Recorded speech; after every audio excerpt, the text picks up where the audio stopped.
Sebenarnya secara naluri manusia cenderung senantiasa melakukan klasifikasi terhadap berbagai hal. Seperti dalam kehidupan sehari-hari, manusia telah membagi tanaman menjadi beberapa kelompok, yaitu tanaman pangan, tanaman obat, tanaman bumbu, dan tanaman hias. Demikian juga dengan hewan. Mungkin kita sering mengelompokkan hewan menjadi hewan berkaki 4 dan hewan berkaki 2, hewan pemakan tumbuhan dan pemakan daging, dan lain sebagainya. Oleh karena itu, pengelompokan atau klasifikasi makhluk hidup bukanlah sesuatu yang baru, karena kita sudah biasa melakukannya. Klasifikasi makhluk hidup merupakan sebuah cara untuk mengelompokkan makhluk hidup berdasarkan persamaan ciri-ciri yang dimilikinya. Melalui pengelompokan, makhluk hidup yang begitu banyak akan dipisahkan menjadi kelompok-kelompok yang lebih kecil.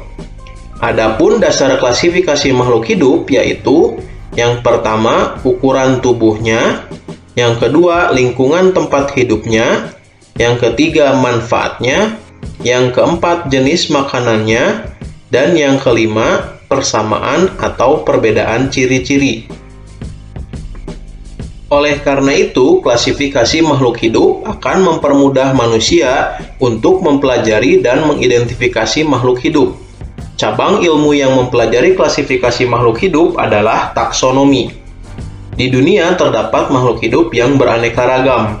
Keanekaragaman makhluk hidup dapat dilihat dari adanya perbedaan bentuk, ukuran, struktur, warna, fungsi organ, dan habitat.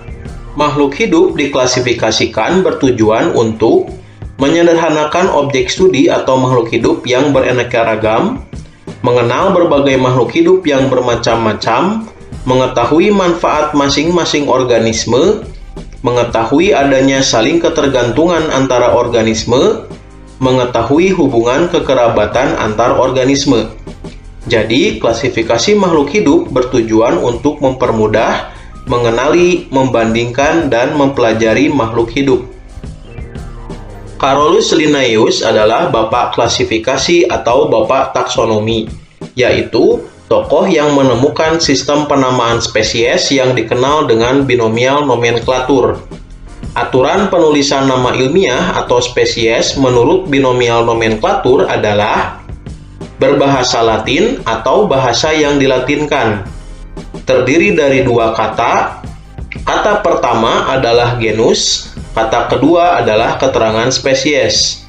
Kata pertama diawali huruf besar, kata kedua diawali huruf kecil. Dicetak miring atau jika tegak di garis bawah. Contoh nama ilmiah: Amoeba proteus, Paramecium caudatum, Vibrio, Takson merupakan unit hasil klasifikasi makhluk hidup atau tingkatan-tingkatan dalam klasifikasi. Urutan takson dari yang tertinggi atau terbesar sampai yang terendah adalah kingdom, filum atau divisi, kelas, ordo atau bangsa, famili atau suku, genus atau marga, dan spesies atau jenis. Linnaeus membagi makhluk hidup menjadi kelompok hewan dan tumbuhan. Dua kelompok besar tersebut disebut kingdom oleh Linnaeus. Jadi terdapat kingdom animalia atau hewan dan plantae atau tumbuhan. Kemudian Linnaeus membaginya lagi menjadi tingkatan yang lebih kecil, yaitu divisi, filum, kelas, bangsa, suku, marga, dan jenis.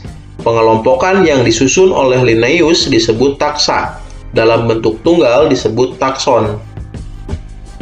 Klasifikasi makhluk hidup 5 kingdom yang sering digunakan merupakan cara pengelompokan yang dikemukakan oleh Robert H. Whittaker pada tahun 1969. Dia membagi makhluk hidup menjadi 5 kelompok besar, yaitu Monera, Protista, jamur atau fungi, tumbuhan atau plantae, dan hewan atau animalia.